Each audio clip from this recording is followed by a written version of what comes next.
Le monde ne tourne pas rond. Avec l'insolite, Geoffrey vous le prouve. Aujourd'hui, on termine la semaine en bourgeon, en fleurs, fleuries. On découvre ça ces derniers jours un peu partout. Planquez vos hortensias. J'ai bien dit planquer, non pas planter, c'est pas la saison. Les pauvres fleurs sont en ce moment dérobées d'un petit peu partout.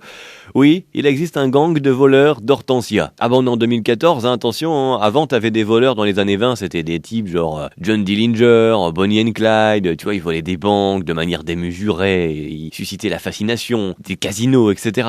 En 2014, on a quoi ?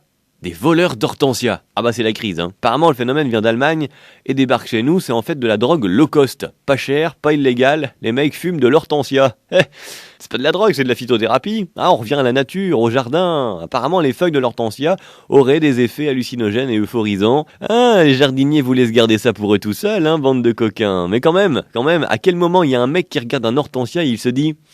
Et si je le fumais ? Tu vois, c'est comme si un homme regardait un CD de Justin Bieber et d'un coup se disait... Et si je l'écoutais ? Ça vient pas naturellement. Le mec avait déjà fumé les fraisiers à côté, j'en sais rien, mais c'est pas possible. En toi compte, les magasins de jardinage vont avoir aussi peur qu'un bijoutier à Marseille. Tiens, parlant de magasins, des vols d'hortensia, en pleine manif pour tous. C'est les stocks de Gay Jardin. Dans quelques années en Italie, ça donnera ça. Tu viens dans mon domaine. Tu marches sur mes plates-bandes. Ah ouais, mais tes plates-bandes, je te les refais si tu veux, moi j'ai tout un stock d'hortensia. Bon, ce que les mecs savent peut-être pas, c'est que l'hortensia contient du cyanure. Ce qui fait qu'à ce rythme-là, si les trafiquants de drogue se mettent à dealer de l'hortensia, d'ici 1 an ou 2, il n'y a plus de trafic de drogue.